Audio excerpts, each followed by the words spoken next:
Hey guys, welcome back to new tutorial.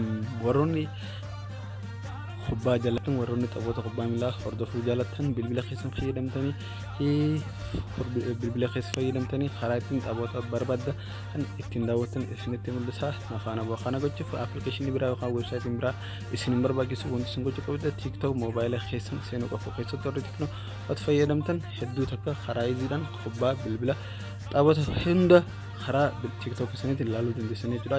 TikTok keessan erga seentaniigaa wanti isin gochuu qabdan by the way TikTok keessan erga seentan wantoota akkanaatti tiipsiin wal qabatan argachuudhaaf TikTok profaayila TikTok iyya seefteek follow gochuuf hin dagatinaan.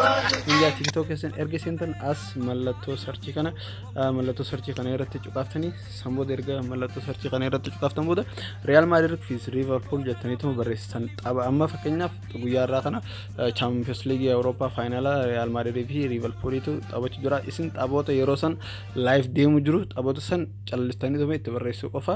Real Madrid fi Liverpool gisee kan kun akkuma agartan gubbaa kanarrattu naaf baasee jira jechuudha. Click irra gosa sanbooda erga kanatti isin booda as gama kanarra gomra gubbaa kanarra akka agartan live khajattu irratti ni cuqaaftanii jechuudha. Live khajoo irratti ni cuqaaftan. Live khajoo irratti erga cuqaaftanii kun akkuma agartan as live kana Real Madrid fi Liverpool namoota kuma jaalala jira kana namoota 800 kun isin as keessa jalqaba irratti isin dhufte kan namoonni dulaala jiru irratti cuqaaftanii jiru. Kunoo daawwattoota kiyya akkuma agartan taphni kallattiidhaan tamsaasaa irra jira jechuudha. Tamsaasaa irra jira jechuudha daawwattoota kiyya. Egaa akkuma beektan TikTok irratti live hin qaqqabu.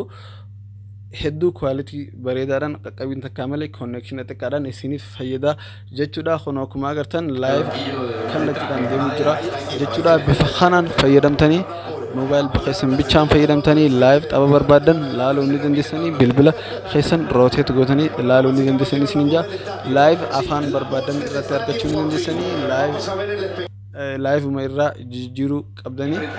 Kunis akkuma agartan live namoota 900 daawwachuu jira. Hono khataanis babbantanii ilaaluu dandeessanii afaan ingiliffaan keessa argachuu dandeessanii isin jaa bilbila keessan fayyadamtanii taphoota kubbaa miilaa kan barbaadan laaluu dandeessanii isin jaa. I hope akka jaallattan viidiyoo kana TikTok profaayila kiyya TikTok kiyya hordofuu hin dagatina. Hada akkasumas YouTube kiyya subscribe gochuu hin dagatina. Seefteek subscribe godhaan isin jaa gaafii qabaattan comment jalatti barreessa. Isin jaa viidiyoowwan akkana argachuudhaaf nu hordofaa. Bye bye.